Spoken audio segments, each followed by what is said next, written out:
할렐루야. 네, 부활주일에 또 여러분과 뵙게 돼서 반갑습니다. 우리 한 번 더 인사하면 좋겠습니다. 옆에 이분이 좀 세련되게 영어로 해피 이스터 한번 이렇게 인사하시겠습니다. 해피 이스터. 네, 감사합니다. 네, 오늘 저는 부활주일을 맞아서 오늘 부활의 이 교리를 선포하는 것만이 아니고 이 부활의 사건이 역사적인 진실이었다는 것을 말씀을 드리고, 그리고 우리도 미래에는 다시 부활할 것을 우리가 약속하며, 또한 현재를 살아갈 때 어떻게 우리가 부활의 신앙으로 살아갈 것인가 하는 것을 말씀드리려고 합니다. 우리가 정말 부활을 믿느냐 안 믿느냐, 그 신앙의 차이가 잘 보이지 않습니다. 여러분이 정말 얼만큼 부활의 신앙을 가지고 계신지 아닌지 겉으로 봐서는 잘 모릅니다. 그런데 삶을 살아가는 것을 보면 알 수가 있습니다. 정말 부활을 믿는지, 아니면 그저 교리적으로 입술로만 부활을 선포하는지, 우리가 그것을 알 수가 있습니다. 자, 그래서 오늘 사도 바울이 다메섹 도상에서 부활하신 주님을 직접 만나고 부활을 확신할 수 있었던 것처럼, 오늘 예배 참석하신 여러분 모두가 부활하신 주님을 오늘 이 예배 시간을 통해서 꼭 만나시기를 축원합니다. 자, 먼저 이 부활의 역사성에 대해서 한번 살펴보겠는데요. 예수님께서 십자가에 달리실 때에 제자들은 모두 도망쳤습니다. 종족을 감춰버렸는데, 당시 그 6월절에 유대인들의 그 대명절이기 때문에 유대 역사가 요세푸스의 기록에 의하면 그 당시 예루살렘을 찾은 순례객들, 외지인들이 한 270만 명 정도나 되었다고 합니다. 그 작은 도시에 순례객들이 그렇게 잔뜩 모여 있으니까 이 제자들이 도망치기는 아주 십상이죠. 그래서 누가 어디 숨었는지 알 수가 없는 이런 혼란한 틈타서 제자들은 모두 이제 종족을 감추었습니다. 그래서 예수님의 시신도 제자들이 수습을 하지를 못하고 여인들만 좀 남았는데, 그 여인들이 할 수가 없습니다. 그래서 지역 유지였던 요셉과 니고데모가 힘을 써서 수습을 하고 장례도 잘 치를 수가 있었습니다. 자, 이렇게 정말 의리도 없고 믿음도 없는 제자들. 그래서 이런 말이 있어요. 교회에 다니시는 분들끼리 그런 얘기 있더라고요. 믿음이 없으면 의리라도 있지. 네, 그런 얘기를 하거든요. 제자들은요, 믿음도 없고 의리도 없는 사람들입니다. 다 도망쳐버렸어요. 여자들만 남겨놓고 다 도망쳤습니다. 자, 그런 사건이 이제 있고 나서 오늘 이제 사도행전을 보게 되면 오순절이 되어서 한 이제 50일 정도 지난 거죠. 오순이라는 것은 이제 50일이라는 뜻이거든요. 자, 그런데 유대교의 또 다른 명절인 오순절에도 사람들이 많이 이제 모여 있었습니다. 자, 그런데 그동안 잠적해 있던, 요즘 젊은이들 말하면 잠수 타고 있던 이 베드로와 다른 10명의 제자들이 갑자기 짠 하고 나타난 겁니다. 깜짝 놀랐죠. 그동안 어디가 있었는지 아주 코빼기도 안 보이던 이 제자들이 말이죠, 갑자기 나타난 겁니다. 그러더니 설교를 막 하는데, 교육받지 못한 어부 출신, 정말 제대로 이렇게 외국어도 배우지 않은 사람인 줄 알았던 제자들이 갑자기 막 유창한 외국어로 막 설교를 하는 겁니다. 페르시아어, 스페인어, 이집트어, 그리스어, 라틴어로 막 설교를 하는 거예요. 배워서 하는 게 아니라 방언으로 하는 거예요. 방언으로 성령을 받아가지고 자기도 모르게 이렇게 외국어를 하게 된 겁니다. 이렇게 해서 복음을 전하라고 하나님이 주신 능력이죠. 그렇게 하니까 사람들이 깜짝 놀랍니다. 와, 어떻게 제자들이 저 정도 실력인 줄 몰랐는데 깜짝 놀랍니다. 그리고 말이죠, 성전 앞에서 구걸하던 영구 장애인을 바로 그냥 기도해가지고 치유해서 일으켜서 막 그 자리에서 치유받았다고 막 뛰고 걷고, 이런 놀라운 기적도 보여주었습니다. 자, 그때 사도행전 3장 15절에서 베드로가 했던 설교의 내용, 복음의 내용이 이건데요. 사도행전 3장 15절. 그래서 여러분은 생명의 근원이 되시는 주님을 죽였습니다. 그러나 하나님께서는 그를 죽은 사람들 가운데서 살리셨습니다. 우리는 이 일의 증인입니다. 그러니까 50일 만에 나타난 이 제자들이 전에는 예수님의 부활을 못 믿었으니까, 믿음이 없으니까 도망친 겁니다. 정말 주님의 부활을 믿었으면요 무덤으로 갔어야죠. 그런데 도망쳤습니다. 그런데 50일 사이에 도대체 무슨 일이 있었기에 이들은 담대하게 사람들 많은 곳에서 부활의 복음을 막 선포하고 있었던 것입니다. 자, 이걸 듣고 유대교의 지도자들이 이제 비상이 걸렸습니다. 큰일 났다, 큰일 났어. 지난 3년간 나사렛 이단 때문에 우리가 얼마나 골머리를 썩었느냐. 겨우 처형시켜 놨더니 아니 이제 제자들이 나타나가지고 좀 잠잠해지나 싶었더니 이 제자들이 와가지고 막 지금 예수가 다시 살았다고 막 난리고 막 기적도 일으키고 있다. 큰일 났다. 이제 상당한 이런 혼란이 지금 예상된다. 막 그러면서 유대 종교 지도자들이 비상회의를 소집을 합니다. 그래서 베드로를 잡아가지고 옥에다 가둬 놓고 말이죠. 이런 일을 하게 됩니다. 자, 그렇다면 도대체 그동안 부활을 믿지 못하고 두려워서 도망쳤던 제자들에게 어떤 일이 있었길래 이들은 이렇게 담대하게 복음을 전하는 사람으로 부활의 메시지를 선포하는 제자들로서 이렇게 새롭게 나타날 수가 있었을까? 자, 먼저 성경 내부의 자료를 통해서 한번 보겠습니다. 안식 후 첫날 그 경비병들이 무덤을 지키고 있었는데 그 다음에 그 유대교 그 종교 지도자들이 제자들이 시신을 탈취해 간 다음에 부활했다고 소문내면 큰일 난다. 빌라도한테 가가지고 경비병을 좀 더 추가로 증파해달라. 그래서 삼엄하게 그 무덤의 문을 지켰습니다. 큰 돌문으로 이렇게 되어져 있기 때문에 봉인까지 하기 때문에 이거를 누가 훔쳐갈 수가 없는 군사들이 지키고 있었습니다. 그런데 예수님이 다음 날 보니까 없어지신 겁니다. 그러니까는 사람들이 야, 도대체 이게 어떻게 된 거냐. 유대 종교 지도자들은 믿지 않고 제자들이 어떻게 기가 막힌 방법으로 시신을 숨겨가지고 지금 헛소문을 퍼뜨리고 있다 하면서 더 이상 사람들이 동요되지 않도록 마태복음 28장 11절에서 15절에 보니까 이제 은폐를 하기 시작합니다.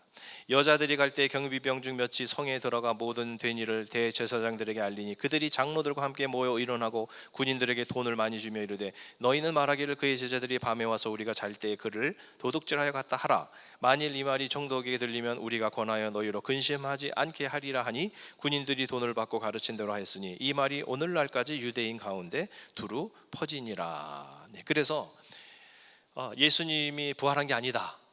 제자들이 몰래 훔쳐간 거다. 그리고 지금 헛소문을 퍼뜨리고 있으니까 동요되지 마시라. 이렇게 하면서 오히려 자기들이 헛소문을 퍼뜨리고 있었던 것입니다. 자, 그런데 왜 무덤이 아침에 빈 무덤이 되었습니까, 여러분? 왜 빈 무덤이 된 것입니까? 제자들이 훔쳐갔습니까? 아니죠. 예수님이 하나님의 능력으로 부활하신 줄 믿습니다. 그래서 빈 무덤이 된 것입니다. 세계의 4대 종교라고 하면요, 기독교, 불교, 이슬람교, 힌두교인데요. 기독교가 이제 캐톨릭, 개신교, 정교회 다 합치면 한 25억 명, 아직도 제일 크고요. 이슬람교가 18억 명, 힌두교가 이제 시크교까지 합쳐서 한 11억 명, 불교는 한 5억 명 정도 이제 되는데, 그래서 4대 종교인데요. 또 4대 성인 하면은 뭐 석가모니, 또 유교를 창시한 공자, 또 이슬람교 창시한 마호멧, 또 기독교를 창시한 예수, 이렇게 세상 사람들은 4대 성인으로 이야기를 합니다. 그런데 이 다른 그 종교를 창시한 분들은요 다 무덤이 있어요. 불교를 창시한 석가모니는 기원전 483년경 80세에 사망을 했는데 그의 유해가 이제 화장이 되고요, 석가의 몸에서 사리가 엄청 나왔다고 이제 하죠. 그래서 그거를 8등분을 해가지고 불교를 믿는 나라들에게 다 이렇게 보냈습니다. 그래서 사찰의 탑에 지금도 안치가 되고 이제 있습니다. 유교를 창시한 공자는 기원전 479년에 72세에 사망을 했는데 그의 무덤은 고향인 중국 산동성 취프라는 곳에 지금 공묘로 저렇게 사당이 있습니다. 이슬람교를 창시한 마호메트 역시 서기 632년 62세에 사망을 해서 현재 그의 묘가 사우디아라비아의 성지 메디나에 있는 예언자의 모스크 안에 저렇게 안치가 되어져 있습니다. 그런데 이 다른 그 종교는 다 이렇게 무덤이 있어요. 그런데 기독교만 무덤이 없습니다. 무덤이 필요치 않습니다. 왜 그렇습니까? 예수님은 부활하셨기 때문에 더 이상 그 무덤 따위는 필요치 않다라고 하는 것입니다. 누가는 증언합니다. 안식 후 첫날 이른 새벽에 무덤에 찾아온 여인들을 향해서 천사가 외쳤습니다. 어찌하여 살아있는 자를 죽은 자 가운데서 찾느냐? 여기 계시지 않고 살아나셨느니라. 천사가 그렇게 선포하면서 왜 무덤에서 찾느냐? 무덤에 계실 분이 아니다. 부활하셨다라고 선포를 하신 것입니다. 자, 그리고 제자들은 40일에 걸쳐서 부활하신 주님을 실제로 목격을 하고 만나고, 그래서 심지어 500명의 신도들도 부활하신 예수님이 승천하시는 모습을 감람산 앞에서 다 보았습니다. 그러니까 이제 제자들은 확신을 할 수가 있었습니다. 부활하신 주님을 직접 만났고 같이 밥도 먹었습니다. 승천하시는 것을 다 구름 위로 올라가시는 것을 보았습니다. 게다가 오순절 성령이 강림을 하셔서 직접 그 성령을 체험하니까 이 마음에 더 믿음이 충만하게 되었습니다. 그래서 이제 제자들이 정말 믿음도 없고 의리도 없고 그렇게 확신이 없어서 흔들리고 도망쳤던 제자들이 이제 부활하신 주님을 만났고 또 성령으로 충만하게 체험을 했으니까 이제는 부활을 확신하고, 그리고 오히려 그것을 다른 사람들, 회중의 많은 이런 사람들 앞에서 예수님은 부활했다는 이 복음의 핵심을 선포하고 전도하고 있다라는 사실입니다. 물론 이게 다 성경의 이야기이기 때문에 우리는 성경을 믿지만, 아니 교회 안 다니시는 분들은 성경 자체를 안 믿잖아요. 그러니까 그거 다 그냥 이게 그 하나의 픽션이다, 이게 실제로 있었던 그런 역사적인 것은 아니고, 그것은 그냥 성경에서 이렇게 전해져 오는 그런 하나의 상상의 이런 스토리다라고 이렇게 생각을 할 것입니다.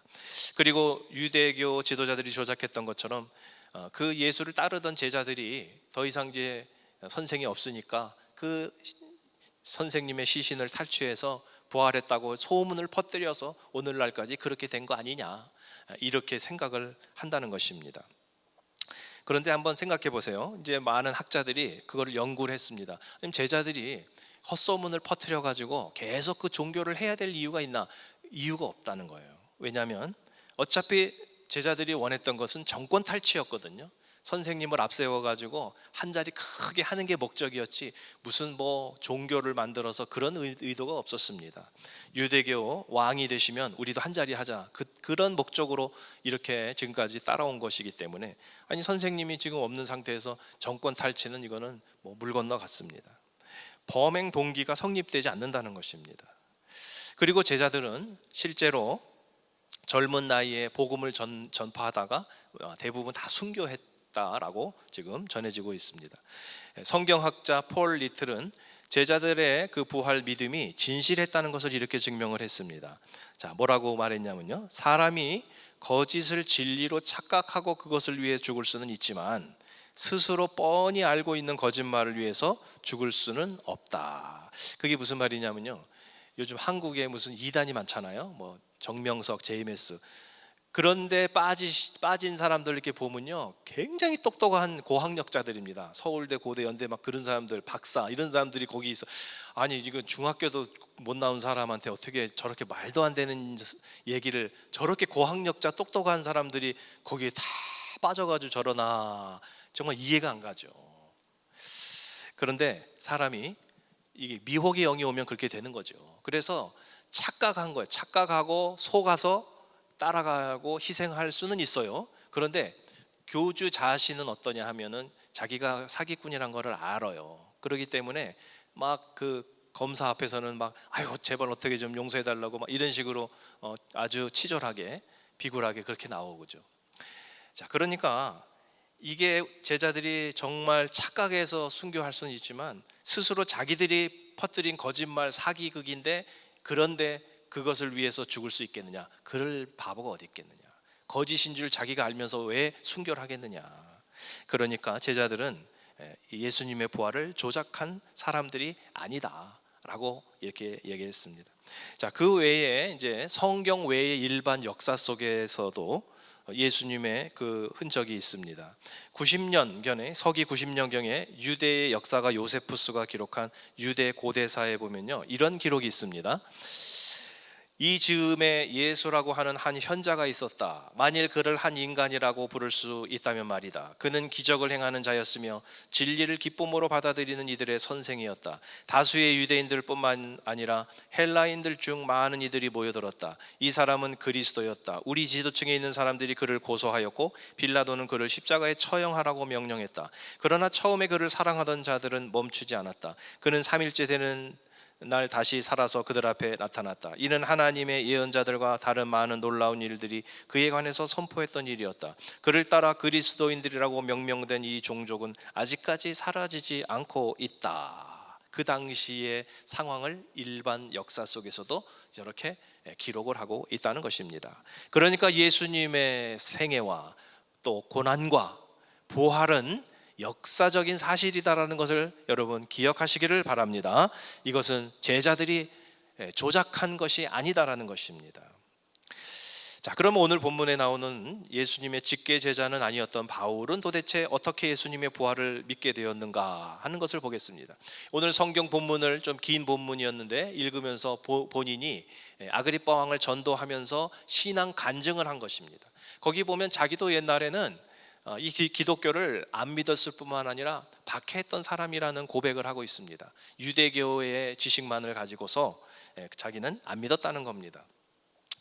오히려 9절에서 11절 보시면 사실 나도 한때는 나사렛 예수 이름을 반대하는데 할 수 있는 온갖 일을 다 해야 한다고 생각하였습니다. 그래서 나는 그런 일을 예루살렘에서 하였습니다. 나는 대제사장들에게서 권한을 받아가지고 많은 성도를 옥에 가두었고 그들이 죽임을 당할 때 그 일에 찬동하였습니다. 그리고 회당마다 찾아가서 여러 번 그들을 형벌하면서 강제로 신앙을 부인하게 하려고 하였습니다. 나는 그들에 대한 분노가 극도에 다다랐으므로 심지어 외국의 여러 도시에까지 박해의 손을 뻗쳤습니다. 원정을 다닐 정도로. 그래서 다마스커스 가는 도상, 다메섹 도상이라고 그러죠 우리가.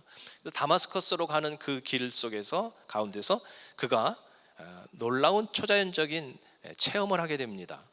부활하신 예수님을 만나게 된 것이죠. 그래서 바울은 예수님을 직접 육신적으로 이렇게 교제한 사람이 아니고요, 이 또 제자들과 이렇게 직접적으로 친분이 있는 것도 아니었는데 그에게 부활하신 주님께서 나타나셨다는 것입니다. 13절 15절 세 번역으로 보면 임금니 나는 길을 가다가 한낮에 하늘에서부터 해보다 더 눈부신 빛이 나와 내 일행을 둘러 비추는 것을 보았습니다.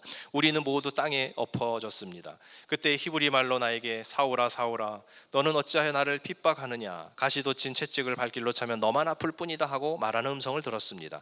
그래서 내가 주님 누구십니까 하고 물었더니 주님께서 나는 내가 핍박하는 예수이다. 이런 신앙 고백, 자기가 어떻게 그 예수님을 믿게 됐는지 이런 체험을 고백하고 있습니다. 자, 이렇게 초자연적인 체험을 한 것입니다. 그리고 부활하신 주님을 인격적으로 만난 것입니다. 그 경험을 하고 나서 바울의 신앙관, 세계관, 인생관이 완전히 180도 바뀌게 된 것입니다. 자, 그래서 바울은 오늘도 이 핍박을 무릅쓰고 예수 믿지 않는 아그리빠 왕에게 오늘 부활의 사실을 믿어보라고 설득을 하고 있고 전도를 하고 있는데, 그게 8절 말씀, 여러분 어찌하여 하나님께서 죽은 사람들을 살리신 것을 믿을 수 없는 일로 여기십니까? 혹시 여러분 가운데서도 교회를 나오기는 하셨지만 아직까지도 믿음에 확신이 없으신 분이 계십니까? 아니면 좀 하나님에 대한 믿음은 조금 있는데 정말 부활이라고 하는 어떤 그런 사실을 내가 도저히 나의 이성으로는 그거를 거기까지는 내가 믿어지지 않는다, 이렇게 혹시 생각하시는 분이 계십니까? 자, 그렇다면 오늘 바울의 이 전도의 말씀을 여러분도 한번 들어보시기를 바랍니다. 여러분 어찌하여 하나님께서 죽은 사람들을 살리신다는 것을 믿을 수 없는 일로 여기십니까? 라는 이 도전을 여러분 마음에 한번 새겨보시기를 바랍니다. 많은 사람들이 특히 이제 젊은 사람들 같은데 경우에 죽은 사람이 부활한다든지 영원히 천국에서 산다는 것에 대해서 좀 안 믿어진다는 사람들이 있습니다. 왜 그러냐 물어보면 우리가 학교에서 배운 그 과학적인 이성적인 논리하고 맞지 않는다는 거죠. 에너지 보존 법칙, 질량 보존의 법칙, 이런 것을 보면은 이게 안 맞는다는 거예요. 저도 사실은 이공계통이거든요. 그래서 옛날에 인간의 어떤 그 논리 이런 걸 많이 좀 따졌던 그런 사람인데요. 그러니까 예수님이 무리를 걸었다. 이거 부력의 법칙이 안 맞아. 그 다음에 또 오병이의 기적을 베풀었다. 질량 보존의 법칙이 안 맞아. 저건 에너지 보존의 법칙이 안 맞는 일을 하고 계셔. 그런데 온 우주를 창조하신 하나님이시기 때문에 이 자연계의 그런 법칙을 초월하시는 전능하신 창조주 하나님이신 줄 믿습니다. 그렇기 때문에 그게 가능한 거죠. 근데 우리의 생각 속에서 판단을 하는 거죠. 여러분, 뭐가 과학이라고 생각을 하세요? 이 과학, 우리가 과학을 생각하고 과학과 신앙이 서로 상반된다는 생각을 하는데 그렇지 않습니다. 왜냐하면 과학도요, 조금 알면 이게 자기 주장이 아주 강하면서 막 그냥 다 아는 것처럼 얘기를 하고, 그리고 과학으로 신앙과 성경을 막 이렇게 비판하고 하는데요, 정말 최고의 과학자들은요 오히려 신을 인정하더라고요. 오히려. 왜냐하면 과학을 깊이 들어가 보니까 신비하다는 거예요. 신비해. 우주를 연구하면, 기원을 연구하면 정말 최고의 우주 과학자들은요, 이거는 설명이 안 된다는 거예요. 세계적으로 가장 그 유명한 과학자들라면 이제 아이작 뉴턴, 1687년 만유인력의 법칙을 사과나무 밑에서 깨달았잖아요. 그래서 물리학의 아주 아버지라고 할 수 있고, 스티븐 호킹은 뉴턴을 가리켜서 과학사에서 대적할 자가 없는 거인이다. 그가 발견한 이 물리학의 법칙은, 이거는 뭐 정말 누구도 뭐 다 동의하는 그런 것이죠. 그런데 이 뉴턴은요, 말년에 성경을 열심으로 연구했던 그런 크리스찬이었다는 것이 밝혀졌습니다. 그가 이렇게 기록을 남겼어요. 태양과 행성들 그리고 해성들의 아름다운 체계는 이지적이고 능력 있는 분의 계획과 주관 아래서만이 가능하다. 이분은 세계의 영혼으로서가 아니라 만물의 주인으로서 모든 것을 다스린다. 그리고 그러한 사실 때문에 그분은 주 하나님으로 불린다. 하나님은 영원히 존속하며 어디든지 존재한다. 우주를 연구하니까 설명이 안 돼요, 여러분. 그 무거운 천체가 허공에서 그냥 혼자서 돌고 있어요. 지금 끈도 없고 뭐 아무런 길도 없는데 정확하게 그냥 돌고 있습니다. 누가 그거를 뭐 이렇게 조작하는 사람도 없어요. 그게 바로 도저히 설명이 안 되는 거죠, 이것이. 자, 그래서 오히려 그는 하나님을 인정했고요. 또 1905년에 알베르트 아인슈타인은 특수 상대성 이론을 발표해서 옛 물리학의 이론의 모순들을 대부분 다 해결을 해서 세상을 놀라게 했습니다. 정말 천재죠. 그런데 그가 또 이렇게 얘기했습니다. 그는 열렬한 기독교인으로 살지는 않았지만 창조주에 대한 경외심을 가끔 이야기를 했습니다. 그가 50세 되던 날 어느 장소에 어떤 분이 물어봤습니다. 과연 소문대로 당신은 종교적인 신앙을 가지고 있습니까? 과학자로서 종교적인 신앙심을 갖는다는 게 도대체 가능합니까? 그렇게 물었더니 아인슈타인이 조용하게 예, 맞습니다 라고 대답을 하면서 이렇게 얘기를 했습니다. 우리들에게 제한된 수단을 가지고 자연의 신비를 탐구하다 보면 모든 인식할 수 있는 법칙이나 연관성 뒤에는 여전히 미묘하고도 이해할 수 없고 설명할 수도 없는 그 무언가가 여전히 남아있다는 것을 발견하게 될 것입니다. 우리들이 이해할 수 있는 것 저 너머에 있는 어떤 힘에 대한 경외감이 나의 종교입니다. 그 점에서 나는 무척 종교적입니다 라고 겸손하게 대답을 했습니다.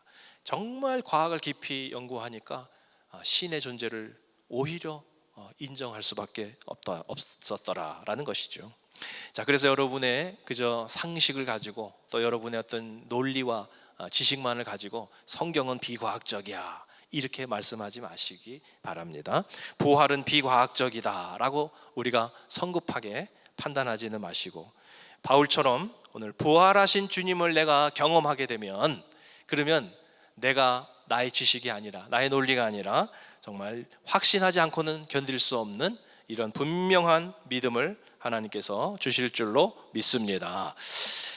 마지막으로 바울이 부활을 믿게 된 마지막 이유에 대해서 말씀을 드리고 오늘 설교를 마치려고 합니다. 다마스커스로 가는 그 길에서 부활하신 주님이 바울에게 갑자기 탁 나타나셨는데요, 이게 결코 우연히 갑자기 생긴 일이 아니었다라는 것입니다. 그 일이 있기 한 1년 내지 2년 전에 어떤 사건이 있었냐면, 그때 바울이 유대교의 교리와 세계관에 갇혀 있을 때 그가 이제 스데반이 순교하는 현장에 있었습니다. 아직은 조금 나이가 어리기 때문에 직접 돌을 던지진 않았고요, 돌을 던져서 스데반 집사, 초대교회 스데반 집사를 돌로 쳐서 이제 박해하는 그 현장에서 그 사람들 옷을 옆에서 이렇게 지키고 있었습니다. 이렇게 떨어져서 그 죽어가는 스데반의 모습을 다 보았던 것입니다. 자, 이것이 바울에게는요 엄청난 충격이 되었습니다. 유대교에서는 그러한 모습을 볼 수가 없었던 것입니다. 자, 그런데 죽어가면서도 예수님처럼 저 사람들을 용서해달라고 오히려 그들을 위해서 기도하고, 하나도 두려운 모습이 없고 천국이 열리는 것을 보면서 천사가 이제 호위하는 것을 보면서 하늘나라를 바라보면서 정말 천사의 얼굴과 같은 모습으로 저주하지 않고 오히려 기도해 주면서 평안한 모습으로 죽어가는 그 모습을 볼 때 이것은 엄청난 충격이었습니다. 그 어떤 종교에서도, 유대교에서도 저런 모습을 볼 수가 없었는데 도대체 저건 뭔가, 이 마음의 강팍함 속에 금이 가고 있었던 것입니다. 그리고 한 1, 2년 후에 다메섹 도상에서 예수님을 만나게 된 거죠. 죽어도 다시 살겠고 예수 믿는 사람은 영원히 죽지 아니하리라는 이 부활의 신앙, 천국의 소망이 없다면 스데반이 어떻게 저렇게 담대하고 평안하게 생을 마감할 수 있을까? 우리는 죽음 앞에서 얼마나 벌벌 떱니까, 여러분? 그런데 스데반은 부활의 그 확실한 믿음이 있었기 때문에 그 상황에서 끝까지 저런 엄청난 모습을 보여주었던 것입니다. 다시 말해서 스데반이 부활 신앙으로 죽을 때 바울이 부활 신앙으로 살게 되었다라고 하는 것입니다. 그래서 바울은 날마다 나는 죽노라 라는 고백을 한 것입니다. 우리가 부활의 신앙으로 부활을 확신하면서 삶 속에서 매일 우리가 죽어질 때 우리를 통해서, 죽어지는 우리들의 모습을 통해서 누군가는 다시금 생명을 얻게 된다라는 사실입니다. 자, 그래서 저와 여러분들도 부활을 입으로만 선포하고 끝날 것이 아닙니다. 예수 다시 사셨다, 그걸로 끝나면 안 된다는 겁니다. 예수 다시 사셨다라고 1년에 한 번 부활절 때 우리가 막 크게 선포하고 삶에서는 똑같이 살아간다, 그것이 부활신앙이 아니라는 것입니다.